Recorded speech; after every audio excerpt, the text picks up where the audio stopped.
My name is Candace Johnson. I am a program coordinator for a peer mentorship program at Kenyatta College. I live in Redwood City, and I've lived in Redwood City for 5 years now. A social issue in my community that I care about is racism, and particularly microaggressions.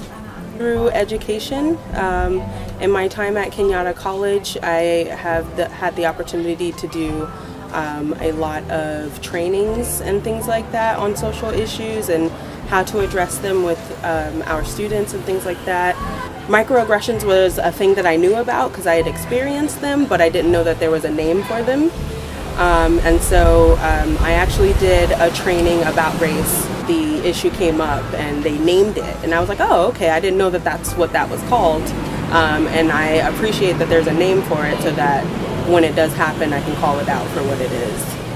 It has, in the past, it has had an effect on my own confidence, especially in certain spaces. When, for example, when a person tells me that I'm very articulate, they usually say it in a kind of surprised way, as if I'm not supposed to be articulate. But for me, like, I grew up, like, I was a straight A student in elementary school, middle school, and high school. English was always my favorite subject, so I was kind of like, my friends were kind of mad at me because I would correct their grammar all the time. But, so when people would say that to me, it just made me feel bad, like maybe I didn't belong. I think that a lot of people have had a similar experience, having people recognize a characteristic that they feel is like, it's just who they are, but recognizing it as if, you know, they're the exception and not the rule.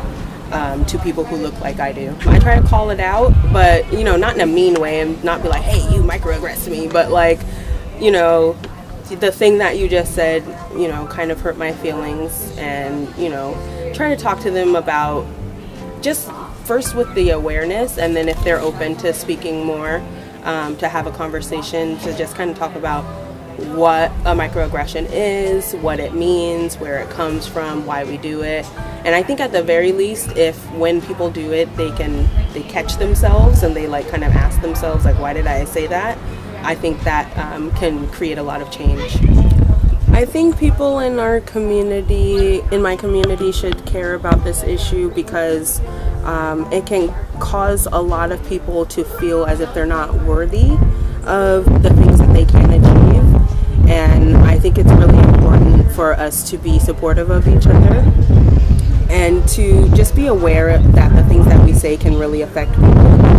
I think education is a huge way to change it. I think that the more that people learn about microaggressions, what they are, what they sound like, why they happen, I think that people can start to make a change within themselves. And I think if we start there, that can lead to, if everyone were to make those changes, that could definitely lead to bigger systemic changes that we need in this country.